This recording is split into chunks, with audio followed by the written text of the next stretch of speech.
Hello friends, welcome to Vision WBCS channel. Today we will learn all the things about a good report writing, and this is compulsory for WBCS and many other examinations such as PSC and CGL. So I hope all of you are very good and well and safe in your home. So let's start. Important points to remember. Friends, আজকে আমরা report রাইটিংয়ের everything জানবো। সেখানে কিছু important point আমরা দেখে নেব যে কিভাবে একটা রিপোর্ট রাইটিংকে কনস্ট্রাক্ট করলে আমরা হাইয়েস্ট মার্কস পেতে পারি। এখানে দেখো, কনস্ট্রাক্ট এ ক্যাচি শর্ট টাইটেল। রিপোর্ট রাইটিং লিখতে হলে আমাদের একটা ছোট টাইটেল, যতটা সম্ভব হয় ছোট টাইটেলটা শর্ট করার প্রয়োজন আছে এবং সেটা ক্যাচি হতে হবে, মানে যাতে সেটা দেখে চট করে অ্যাট্রাক্টেড হওয়া যায় এবং সেটা দেখে বোঝা যায় যে এক ঝলকে তার মধ্যে কী ম্যাটেরিয়াল দেওয়া আছে। ইন দ্য সেন্স এটা একটা হেডলাইন বলা যায়, যেমন আমরা হেডলাইন দেখে বুঝতে পারি যে কি দেওয়া আছে, সেরকম এটা একটা হেডলাইন বলা যায়। That will instantly tell the reader what the report is all about, যেটাতে রিডারকে একবারে সঙ্গে সঙ্গেই বলে দেওয়া যায় যে এই রিপোর্টটা কী নিয়ে। আন্ডারলাইন ইট, আমরা রিপোর্টের যে টাইটেলটা সেটাকে আন্ডারলাইন করতে পারি। And use capital letters. Capital letters অর্থাৎ যেমন দেখো, আমি এখানে রিপোর্ট রাইটিং যেটা লিখেছি এখানে কিন্তু আন্ডারলাইন করা হলো, তার সাথে রিপোর্ট রাইটিং এই সমস্ত ওয়ার্ডগুলো কিন্তু আমি ক্যাপসে লিখিনি, শুধুমাত্র আরটাকে ক্যাপসে লিখেছি, ডাব্লুটাকে ক্যাপসে লিখেছি। এইভাবে আমরা ক্যাপস ইউজ করে টাইটেলটা তৈরি করব। ঠিক আছে, এবার তার মধ্যে যদি আমরা কখনো দা দিয়ে স্টার্ট করি, ধরো তোমার টাইটেলটা দা দিয়ে স্টার্ট হলো, তাহলে আমরা টিটা ক্যাপিটাল দেবো।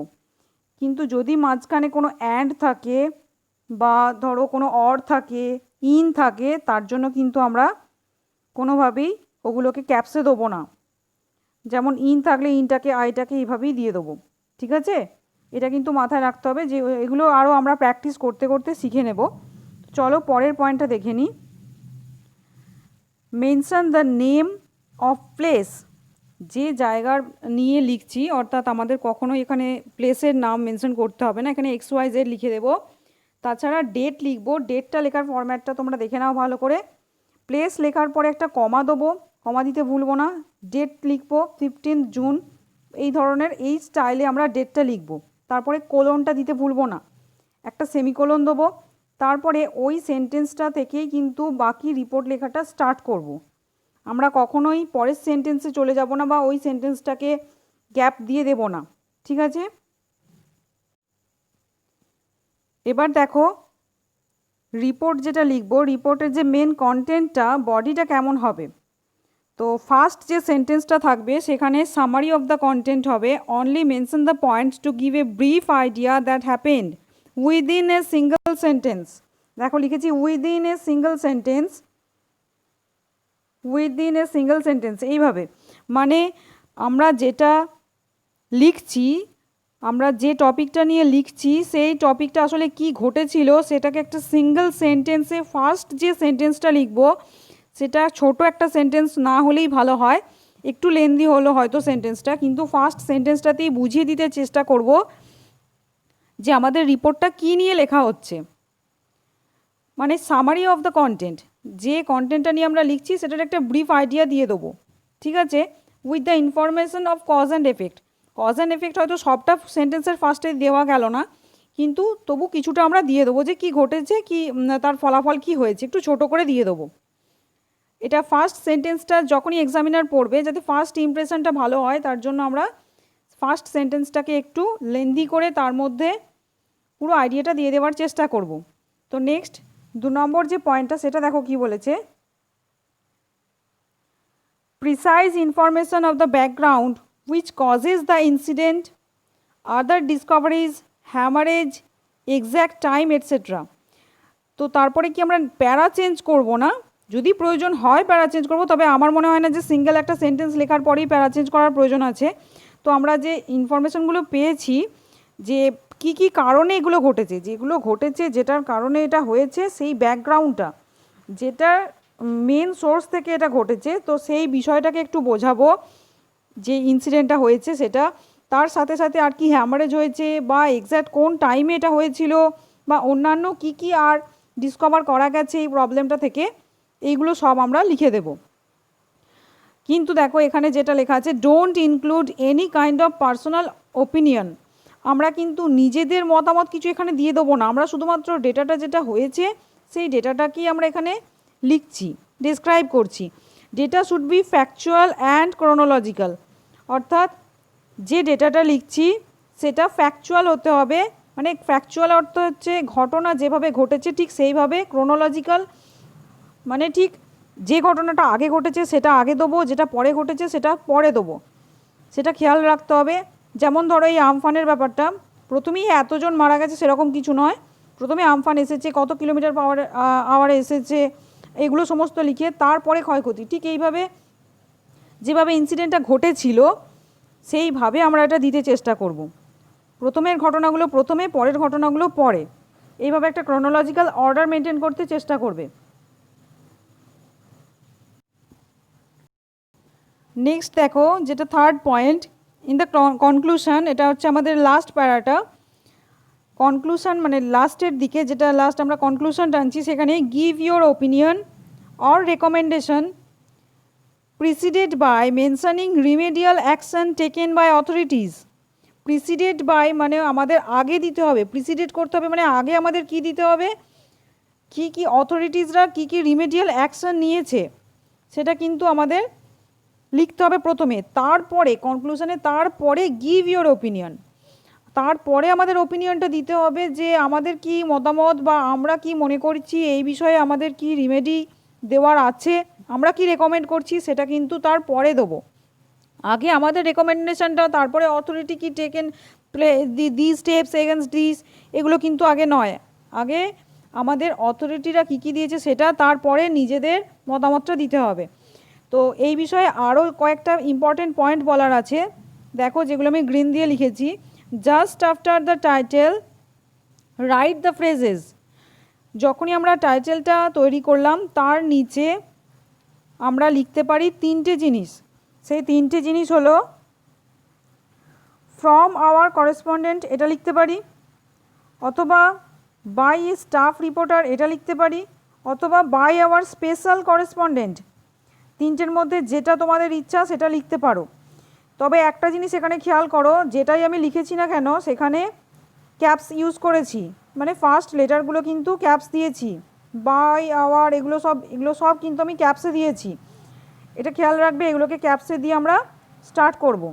ঠিক আছে, তো চলো পরের ইনফরমেশনটাতে দেখে নিই। দেখো ফ্রেন্ডস, এখানে বলা হয়েছে the date of the reporting should be later than the date of required of incident, sorry এখানে ইফ হবে, অফ রিকোয়ার্ড হয়েছে, এটা হবে তোমার ইফ। ওকে, তো দ্য ডেট অফ দ্য রিপোর্টিংয়ের জন্য আমরা যেখানে প্লেসের পাশে ডেটটা দিচ্ছিলাম ওখানে কিন্তু আমরা যে ডেটটা দেবো, আর যদি আমাদের যে ঘটনাটা হয়েছে সেই ঘটনার ডেটটা যদি ভেতরে কোথাও আমাদের দেওয়ার দরকার থাকে তাহলে সেইটা খেয়াল রাখতে হবে যে ঘটনার ডেটটা কিন্তু সবসময় আরও পরের ডেট হবে, অর্থাৎ আরও আগে ঘটে গেছে, পাস্টের ডেট হবে। ঠিক আছে, পাস্টের ডেট হবে, আর আমরা যে ডেটে রিপোর্টটা করছি অবশ্যই ঘটনাটা ঘটে গেছে তারপরে রিপোর্টটা হচ্ছে, তাই জন্য আমাদের রিপোর্টিংয়ের ডেটটা কিন্তু আরও লেটেস্ট হবে। ঠিক আছে, দেখো obviously the report should be in past tense, যেহেতু রিপোর্ট ওটা ঘটে গেছে তারপরে রিপোর্টটা হচ্ছে এবং ভেতরের ডেটটাও পুরনো ডেট আছে, তো এটা যদি ডেট না দেওয়ার দরকারও হয়, ডেট যদি মেনশন নাও করি, তো আমাদের খেয়াল রাখতে হবে যে আমরা পাস্ট টেন্সে কিন্তু রিপোর্টটা করব, পাস্ট টেন্সে করব। তার সাথে সাথে খেয়াল রাখবো যে passive voice or indirect speech, passive voice use করব। প্যাসিভ ভয়েস মানে হলো আমাদের যেটা ভয়েস চেঞ্জ শিখেছি, আর ইনডাইরেক্ট স্পিচ এগুলোর যে রুলসগুলো আছে সেগুলো কিন্তু আরেকবার ভালো করে দেখে নিতে হবে। আর always use past form of ভার্বের পাস্ট ফর্ম ইউজ করব। তবে একটা পয়েন্ট এখানে বলে রাখার আছে, সেটা হলো যে আমরা কিন্তু এখানে V3 ফর্ম অর্থাৎ হ্যাভ প্লাস V3, যেটা পাস্ট পারফেক্ট বা প্রেজেন্ট পারফেক্ট টেন্স, এগুলো আমরা ইউজ করতে পারি। কেননা তোমরা সবাই জানো যে পাস্ট পারফেক্ট অ্যান্ড প্রেজেন্ট পারফেক্টে একটা পাস্টের টাচ থাকে। যে ইনসিডেন্টটা ঘটে গেছে এবং তার এফেক্টটা এখনও চলছে সেটাকেই আমরা পাস্ট পারফেক্ট বা প্রেজেন্ট পারফেক্ট এইভাবে ধরে থাকি। সেই জন্য আমরা পাস্ট পারফেক্ট টেন্স ইউজ করতে পারি। তো এই সব কিছুর ছাড়াও সবথেকে ইম্পর্ট্যান্ট যেটা তোমার রিপোর্টটাকে বেস্ট করতে পারে সেটা হলো রেগুলারলি ইংলিশ নিউজ পেপার পড়া। এই জন্য আমি এই পয়েন্টটাকে রেডে রেখেছি। দেখো, the best way to draft a report is get yourself into habit of reading English newspaper. আমাদের নিজেদেরকে এই হ্যাবিটটা কিন্তু বিল্ড আপ করতে হবে যে আমরা ইংলিশ নিউজ পেপার রেগুলারলি পড়ব। যেমন তোমাদের স্যার বলেছেন যে ইংলিশ নিউজ পেপার অর্থাৎ যদি দ্য হিন্দু কেউ পড়ো তো আর কিছু লাগে না।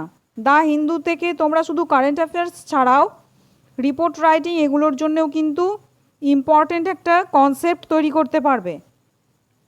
আর এর পরের ভিডিওতে আমি যে রিপোর্ট রাইটিংটা আনছি, তো সেই রিপোর্ট রাইটিংয়ে তোমরা দেখতে পাবে যে ওয়ার্ডগুলো আমি ইউজ করেছি সেগুলো কিন্তু যদি কেউ দ্য হিন্দু পেপারটা রেগুলারলি ফলো করছো তো তার ডিকশনারি খোলার কোনো প্রয়োজন হবে না।